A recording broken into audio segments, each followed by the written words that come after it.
What's going on, y'all? It's JD Piquel with On 3. Today on the Hard Count, we're going to take a pulse of the Texas Longhorns program.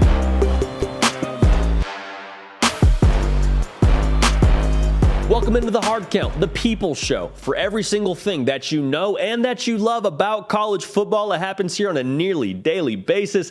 Nick Brake is doing the heavy lifting. You can help drive the show at my Twitter page, at JD Piquel. The pulse of the program rolls on to the Lone Star State, the capital of the Lone Star State, that is, Austin, Texas, where the Texas Longhorns reside. And there is a lot to unpack when it comes to Texas.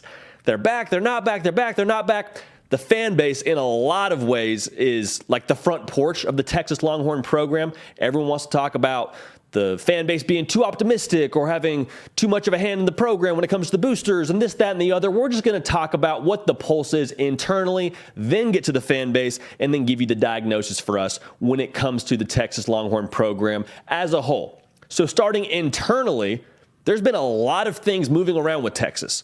The transfer portal has given and taken away from Texas. Quinn Ewers is the new man. It sounds like going to be at least at the helm for Texas.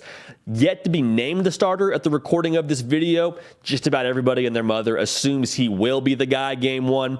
I don't think he came to Austin to sit. That's just me. He's a guy from Texas, committed to Ohio State, was there for all of about 45 minutes. Then he came back home to Texas, ready to lead the charge. Really highly recruited. He has a lot of playmakers on his team. A lot of them came via the transfer portal. You got Jaleel Billingsley, transferred from Alabama. You got Isaiah Nayor, a guy who was a freak show at the Group of Five level with Wyoming. You got Ajay Hall coming from Alabama. There's a lot of guys. And then in-house, already on the team, you got Xavier Worthy, who showed what he's capable of a season ago. Oh, and by the way, he's handing the ball off to Bijan Robinson, who I'm pretty sure Superman wears Bijan Robinson pajamas at night. Like, that's how good Bijan Robinson is. A guy who's going to be dependable for them, and they're going to need him to be consistent, game in and game out, because the offense will go in a lot of ways, definitely as Quinn Ewers goes, but Bijan Robinson is going to be the setup for them, because in an RPO system, you have to command the attention of that front seven to be able to throw the ball off of it.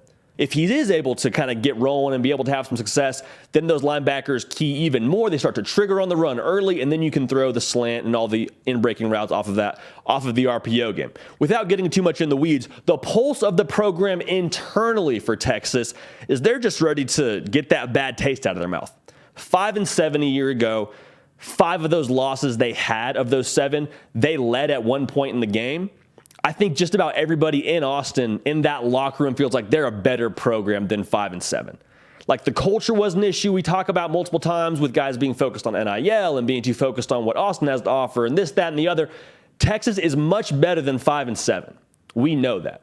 Just from a talent perspective. If you rolled the same team out a year ago, take Quinn Ewers out of the equation, they probably win more than 5 games.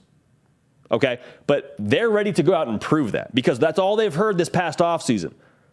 Couldn't beat Kansas. Didn't make a bowl in the first time in however many years. They're ready to finally get back to playing, because right now it's a lot of this. It's a lot of this from people like me, other people in the media talking about how Texas won 5 games. They're ready to just start fresh, dry erase board that deal, and get to playing games again, because they got a lot under the hood. Like, make no mistake about it. They have a lot of talent on this team. Now, the defense needs to step up, allowed 31 points a game a year ago, bring back 4 starters from that squad. If they can hold up their end of the deal, this offense is going to score points. They'll be able to get some good things done. So internally, the pulse of the program at Texas is, let's get back to this. Let's get back to playing games. Let's wipe last year out of our mind. Let's get to playing real Texas kind of football, okay? Before moving into the pulse, inside of Austin as a whole and the fan base, subscribe to the channel. It really helps us out. It allows us to grow and do more of what you want to see. So that'll be the one note I would drop right here is please subscribe to the channel. The pulse of the fan base is, let's just get back to square one, and then they put a comma there or a period or a semicolon, whatever you want to do to pause there, and then they say, but there's also a dash of optimism. Because if you ask most Texas fans, the expectation is 8 or 9 wins. And for a team that won 5 games a year ago, most fan bases aren't expecting 8 or 9 wins after a 5-win season. That's just not how most fan bases work. But at Texas, it's a little bit different. The caveat there is Texas is capable of winning 8 or 9 games.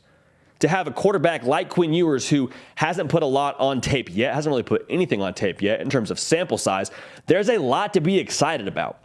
Like, if he is all that he's cracked up to be, if he's even close to all that he's cracked up to be, they're going to be really successful. They're going to win 9 games if he's as good as advertised. Now, can they put it together? Can they put it together in year 2 under Sark? And a lot of that hinges on the culture. Feels like a broken record. We always talk about it with Texas. Tons of talent. Can they get the culture right? Well, Bijan Robinson's a culture guy that's got it right. If he ends up being that leader in the locker room like he's capable of being and like it sounds like he is being, and gets other people to follow him, then they're in good position at Texas. I think the best way to sum it up in terms of the diagnosis at Texas is culture implementation sometimes is uncomfortable. Oftentimes is uncomfortable. It's like when you start eating vegetables for the first time and all you've been eating is junk food and chips and fried food and whatever it is, you feel awful at first. Like, you feel horrible. And it takes some time to realize what's good for you. I think that's the same thing with this culture at Texas. Bo Davis is a really great living, breathing example of that. When he had that rant on the bus, getting after those players. A new culture isn't a comfortable thing to implement. You have guys transfer out. You have a lot of times storylines. You have different things that leak out of the camp. However, it's for the best because you're cleansing all of those bad things. You're cleansing the toxins. You're cleansing the bad culture. And that's what Texas is in the process of doing. Now, how quickly can they get the bad out and the good in remains to be seen. But make no mistake about it. They have the tools in-house to get it done at Texas. They have the pieces to win 9 games. A lot of it hinges on getting that culture right, getting everybody on the same page, and then having Quinn Ewers step up, be the man, and Bijan Robinson continue to be the man. So that's it for us here on The Hard Count.